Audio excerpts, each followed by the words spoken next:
The world is now just hours away from 2026, but sadly celebrations around the globe are going to be a bit more muted tomorrow night due to an increase in terror threats. Planned celebrations in Paris, Tokyo, and even Serbia have been scaled down or canceled altogether. And don't forget about the massive terror plot uncovered in Los Angeles, a series of bombs set to be planted across the region, all in the name of anti-Israel, anti-U.S. extremism. So what should Americans be on the lookout for tomorrow night, and are we safe? Well, let's ask former FBI special agent and Fox News contributor Nicole Parker.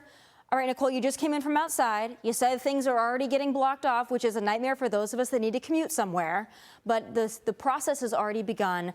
What do New Yorkers or those in New York for New Year's Eve, this is probably going to be the biggest in the world, I would assume, what do they need to plan for tomorrow night? Well, first of all, I have no doubt in my mind that New York will be safe. They are more prepared than you could ever imagine. This is kind of like the Super Bowl for the NYPD. This is what they prepared for months and months in advance.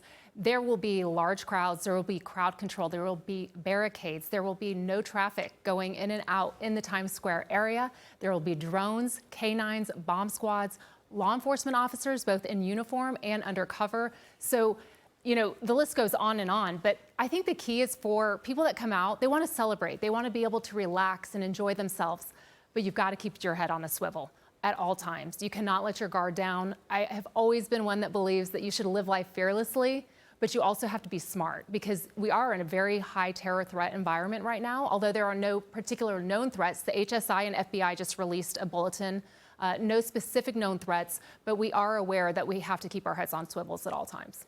Well, for me, you got two things you got to worry about. Just your general kooky nuts out there that want to stab people in the Macy's bathroom. And then you've got the terrorists, right? And both obviously very concerning. What do you make of some of these celebrations around the world? Paris being one of them, supposed to have a live concert saying, we're not going to do that. They're kind of downplaying it. They're talking about unruly crowds.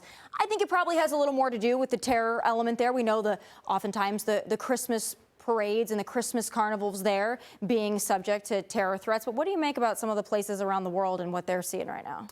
I'm with you on that. I think that they're downplaying it drastically to kind of eliminate the fear factor. They're saying, oh, you know, we're worried about the alcohol and the unruly behavior. I mean, that's nothing new. That's nothing that's been new. But these terror threats are something that are on very high alert around the world. We saw what happened in Bondi Beach in Australia. Terrible, terrible. And so they want to avoid any of that. And I do believe that if they are not properly prepared and they are aware of certain threats, it is better to cancel it. You've got to keep your community and your people safe. But what happened in Los Angeles with them, the FBI, absolutely phenomenal work by the FBI, a joint terrorism task force, and local law enforcement, you know, FBI offices around the country. These individuals conspired to do major bomb attacks in Southern California on multiple businesses. These are far-left individuals. They're anti-capitalist. They're anti-government. The FBI went in on December 12th to the Mojave Desert when they planned to test their bombs and to test what their plot was. They got arrested by the FBI. Real quick, because I don't have much time, is ISIS going to make a comeback? We know President Trump squashed it in his first term, but it seems like ISIS-inspired folks, whether they just be lone wolves here on the internet, being weird, it feels like it's back more than it has been. How concerned should we be?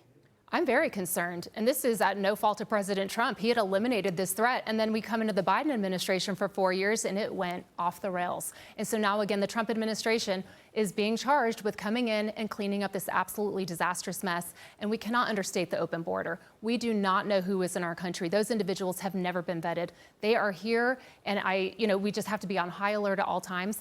But again, do not live in fear. We will not let these individuals win. The FBI is working tirelessly. HSI, our federal agencies. Tommy, these were agencies that were so focused on January 6th misdemeanors for 4 years. It's so refreshing to know that they are back on track. They are focusing on the foreign terrorist organization groups. You are now allowed to say that, you know, Islamic terrorism is a major threat. You weren't even allowed to say that under the Biden administration. And so I think that they have the focus right where it needs to be.